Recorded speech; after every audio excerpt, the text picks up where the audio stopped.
Goeiemôre vriende, ons wil u ook groet in die wonderlike naam van ons Heiland en Verlosser Jesus Christus op hierdie Vrydagmôre.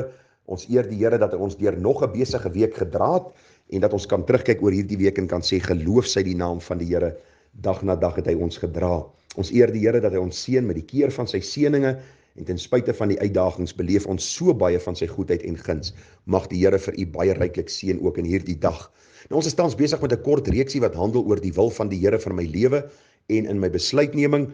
Nou vriende, ek wil net vir u baie duidelik sê hier by die 5de boodskap dat ek nie alles sê wat oor die gedagte gesê kan word nie. Ek probeer u so 'n bietjie nuuskierig maak, in 'n rigting stuur, u waarsku teen die verkeerde, u meer lei op die pad van die regte, maar u het ook nodig om die skrif te ondersoek. Daarom is ons ook Berea Christen Gemeente. Hulle het elke dag die skrif te ondersoek om te kyk of hierdie dinge so is.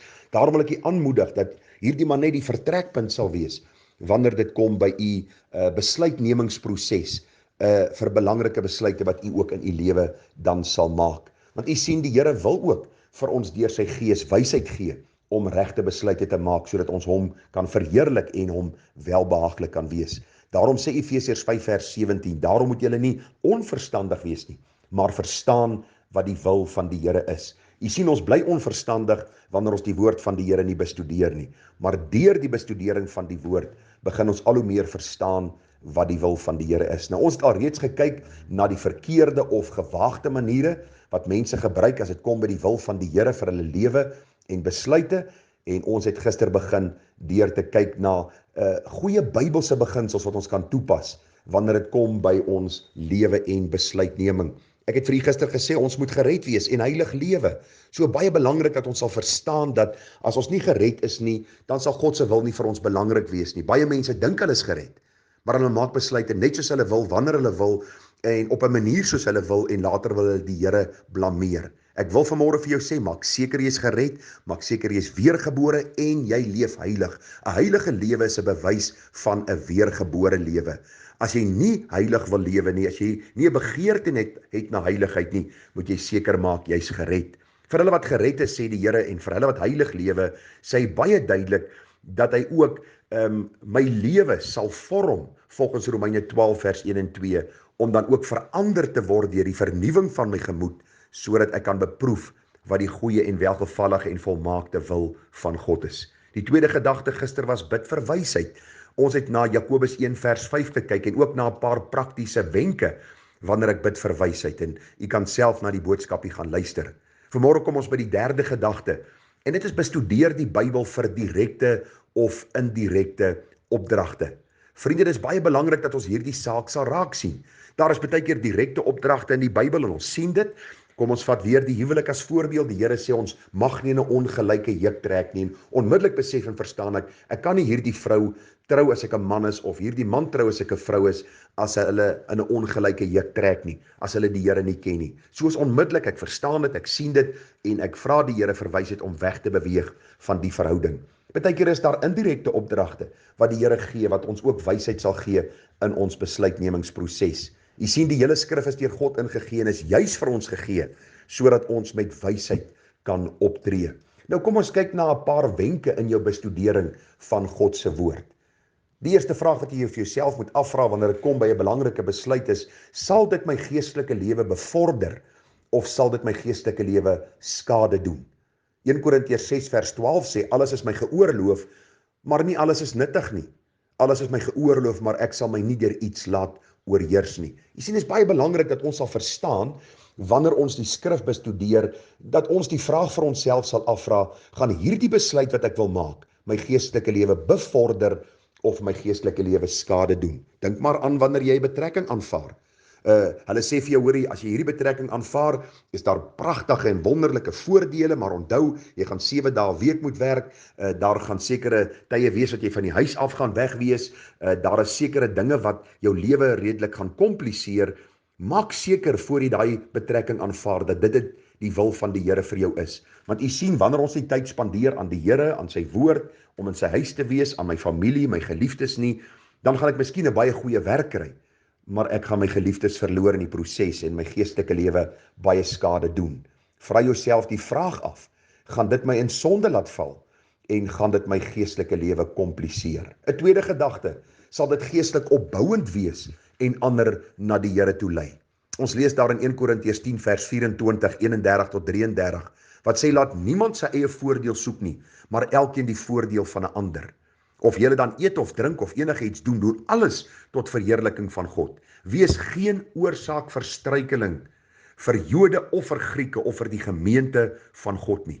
Net soos ek almal in alles behaag en nie my eie voordeel soek nie, maar die van baie, sodat hulle gered kan word. Onthou, wanneer jy besluit maak, kyk ander mense na jou. As jy getroud is, het jy familie, jy het skoonfamilie, as jy in die gemeente jou gewig inwerp, sien hulle wat jy doen, en dit sal ander mense beïnvloed. So moenie 'n besluit maak wat dan ook skade sal bring in jou verhouding met die Here en ook skade sal bring op die naam van die Here nie. Daarom baie duidelik, moenie jou eie voordeel soek in elke besluit wat jy maak nie. Vra die Here vir wysheid en vra die Here vir insig voor jy so besluit maak.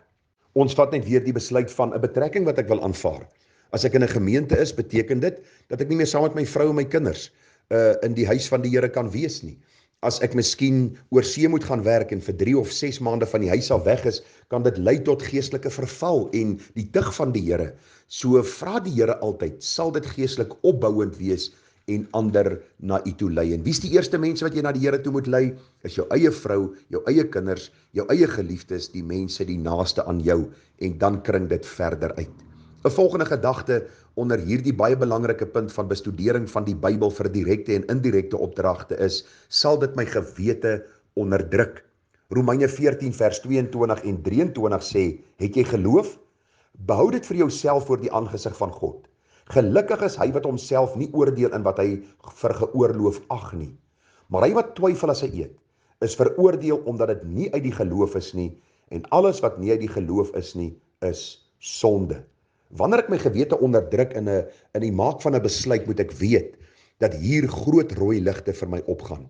Nou u en ek weet, as ons op Vrydagmiddag 5 uur hier op Pretoria wegry en ek gaan oor 'n rooi roebord, is die kans 99% dat ek in 'n groot ongeluk myself sal bevind.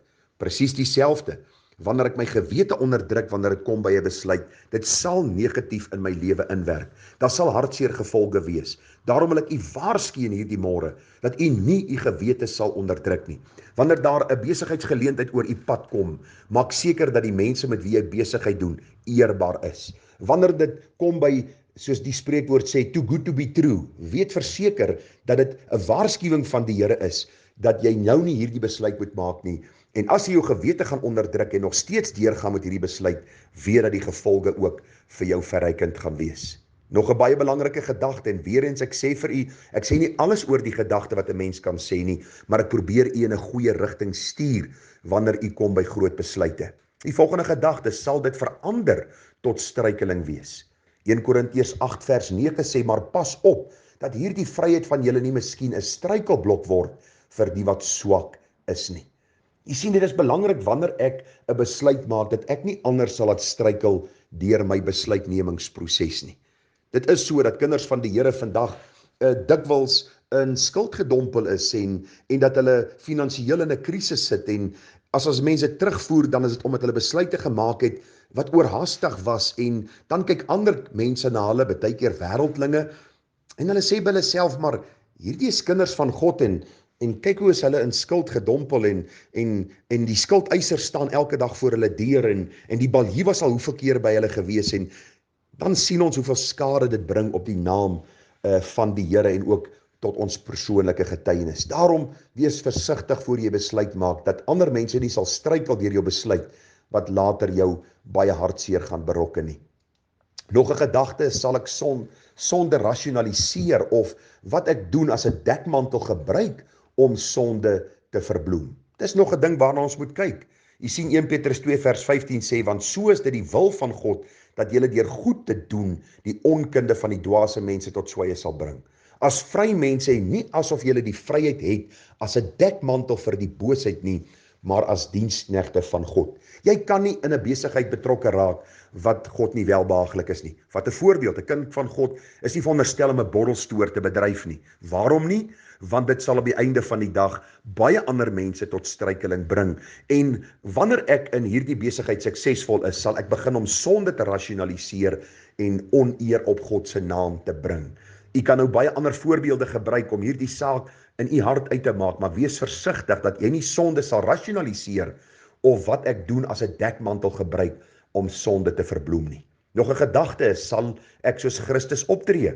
1 Johannes 2 vers 6 sê, hy wat sê dat hy in hom bly, behoort self ook so te wandel soos hy gewandel het. So wanneer ek die skrif bestudeer en 'n besluit moet maak, vra vir jouself die vraag af, as ek hierdie besluit neem, sal ek soos Christus optree? Sal dit God verheerlik, is nog 'n gedagte, 1 Petrus 4 vers 11, sodat ons God in alles kan verheerlik, deur Jesus Christus, aan wie die heerlikheid en die krag toekom tot in alle ewigheid. Dis 'n paar wenke wanneer u die woord bestudeer, om seker te maak dat u met groter wysheid sal vra na die wil van die Here en dan 'n besluit sal maak om die Here welbehaaglik te wees. Mag die Here u wysheid gee en mag hy vir u genade gee om nie hastig te wees nie, maar werklik te vra, Here, wat is u wil vir my lewe en in my besluitneming, sodat ek die beste besluit moontlik kan maak wat u welbehaaglik sal wees. Mag die Here my en jou seën in hierdie saak, mag hy ons wysheid gee en mag hy homself verheerlik. Mooi dagie vir u verder en veilig ry vandag en veilig terugkom by u huis. Totsiens.